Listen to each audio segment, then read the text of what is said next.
Eventet Femina Kvindeløb går ud på at afholde det, vi kalder årets største løbefest, hvor vi ikke bare samles en masse kvinder og løber, men simpelthen også gør det for at fejre livet og glæden og sundheden.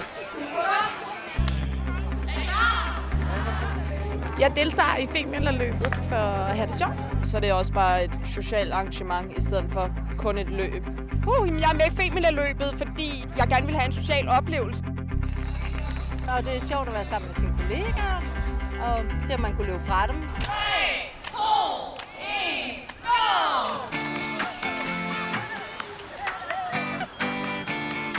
Men det giver jo en vis motivation at se nogle andre løbe foran en og bagved en. Det er enormt motiverende, at der er så mange, der løber, og der er så mange, der løber hurtigere, så man kan prøve at hække sig på. Man kan løbe både 5 km, og de lidt mere øvede kan løbe 10 km, og så er man også velkommen til at gå en 5 km rute. Når man løber i mål her, så er det jo bare hænderne op og hold da op. Vi har gennemført 5 km. Super dejligt.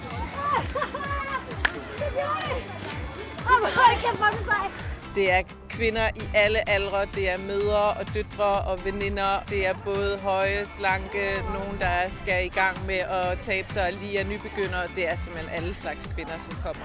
Ja, så bliver man bare glad i låget af at løbe. Altså, det kan jeg se også, når man kommer i mål, alle de her glade kvinder, der står med smil på læben alle sammen. Og det bliver man også glad af, så jeg synes, det er skønt. Det er nogle gode sponsorgaver en gang imellem. Og jeg glæder mig til min goodie bag.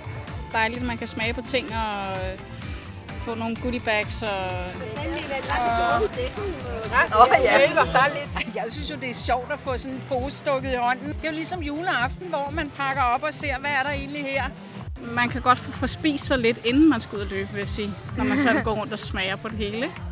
Femina Kvindeløb 2014 har været alt det, vi drømte om. Vi har virkelig formået nu at lave det, som vi kalder årets løbefest, hvor det jo altså handler om helheden. En god stemning, nogle gode sponsorer, gode tilbud, muligheder for shopping og så nogle utrolig smukke ruter rundt i hele Danmark. Og så vi glæder os allerede rigtig, rigtig meget til at skulle besøge hele Danmark igen i 2015.